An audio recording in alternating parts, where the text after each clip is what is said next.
Halo EA Traders. Nah, sekarang saya akan review hasil mingguan dari EA Evening Scalper. Dan saya untuk EA ini sudah saya split ya.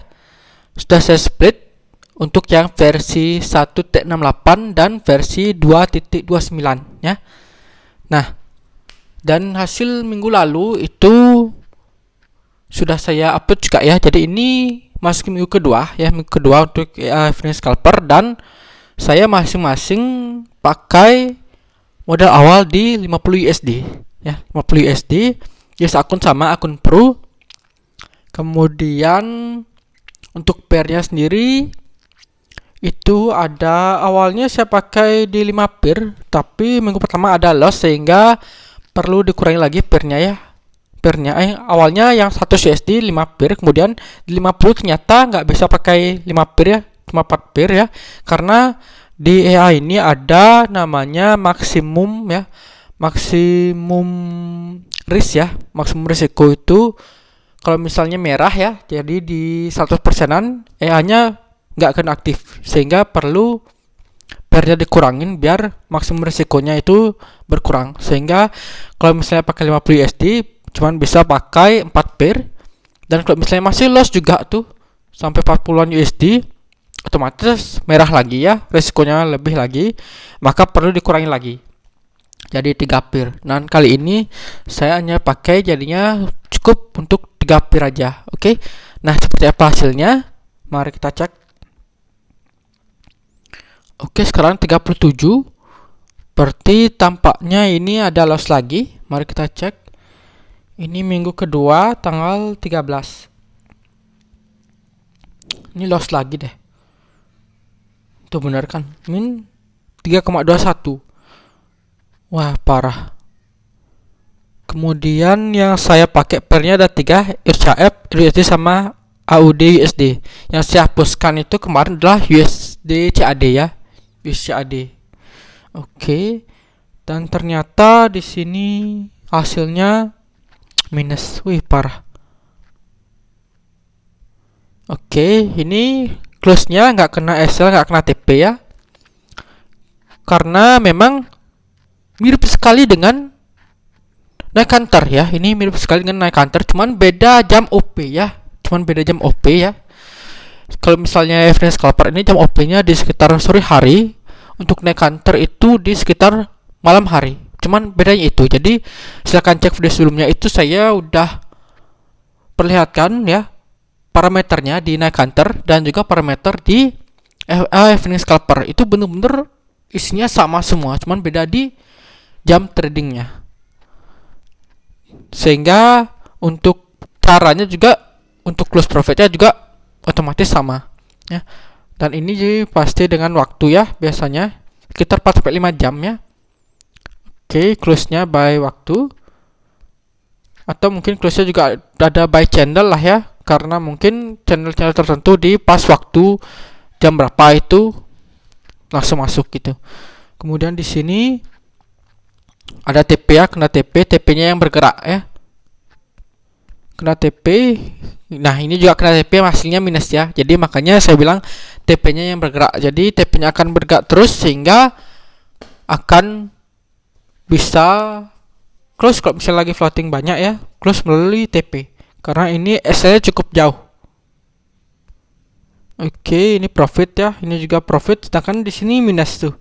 Min 2 sama min 5. Dan ini nggak kena TP ya. Nggak kena TP, padahal TP-nya bergerak ya. Walaupun TP-nya bergerak tapi nggak kena juga.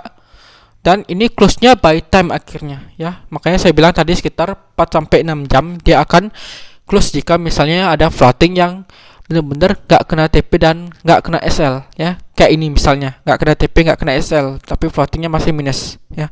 Tapi kalau misalnya ini kena TP, hasilnya minus karena TP yang bergerak.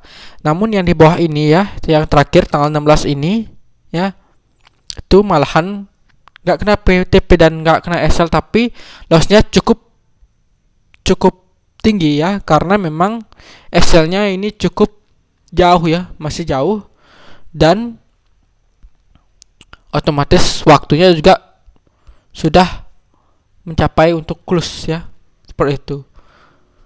Wah, parah juga nih, udah min 3,21.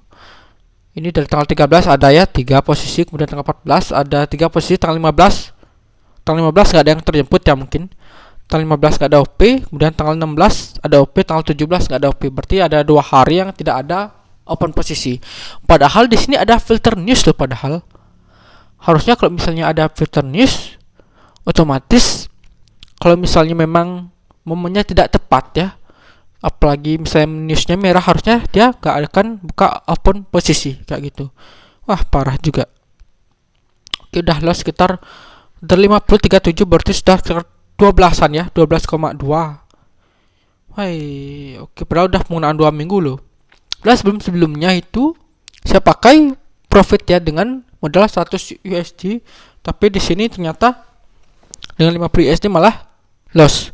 Kemungkinan sih kalau misalnya saya pakai 100 USD itu kemungkinannya adalah karena saya pakai 5 pair ya, sehingga ada yang pair yang membackup. Jadi misalnya salah satu pairnya loss, sehingga ada pair lain yang profit, sehingga mampu untuk membackup hasil loss tersebut gitu. Kalau misalnya pairnya lebih sedikit, otomatis yang backupnya itu lebih sedikit juga ya. Oke, lanjut lagi yang versi 2.29 nya, apakah sama lossnya cukup dalam juga? Oke, ini dia ya, yang versi 2.29. Mari kita cek. Oke, loss 40, ini masih 41. Oke, tadi yang versi 1 cuma 38, di sini 41, berarti ya yang versi 2.29 ini lebih menang lah ya, maksudnya lossnya nggak cukup dalam dibandingkan yang versi 1. Oke, mari kita cek. Tapi memang loss juga sih ini. Ini lossnya berarti udah 9 ya.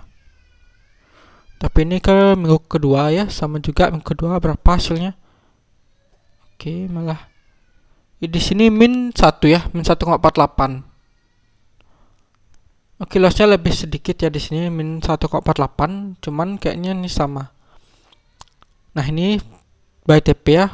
Oke, ke trigger. Nah, di sini EURUSD dia profit ya, padahal di yang di versi 1 minus ya, close-nya minus. Oke, di sini dia bisa profit.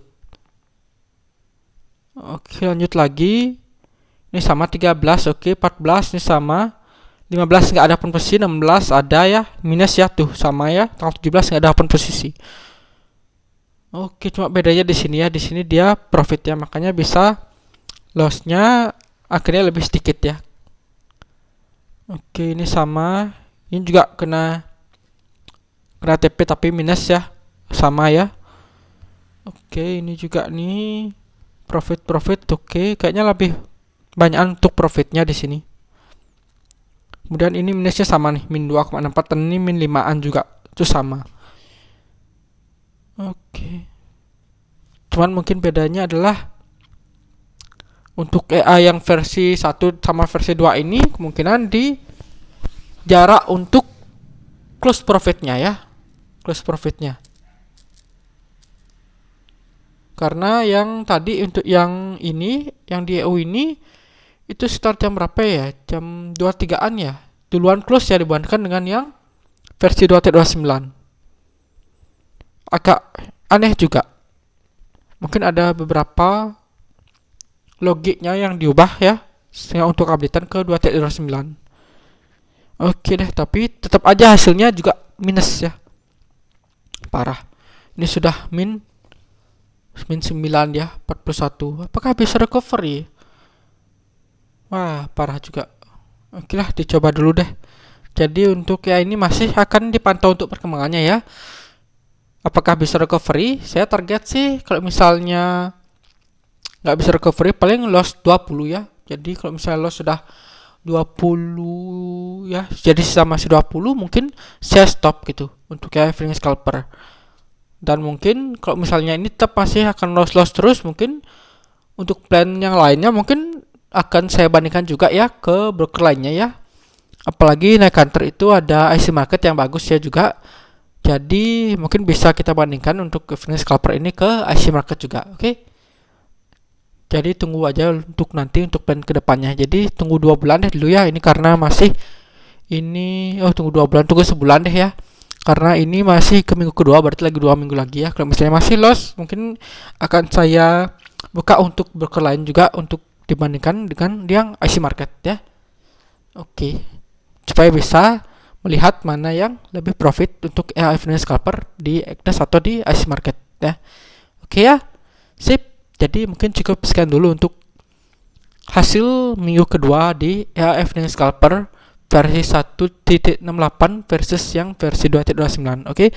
Dan akhir kata saya mengingatkan kembali ya bahwa disclaimer bahwa segala jenis investasi dapat menyebabkan Anda kehilangan uang. Jadi bijaklah dalam berinvestasi, gunakan uang dingin atau uang yang ada sudah siap kehilangan. Apalagi tadi merupakan high risk atau risiko yang tinggi.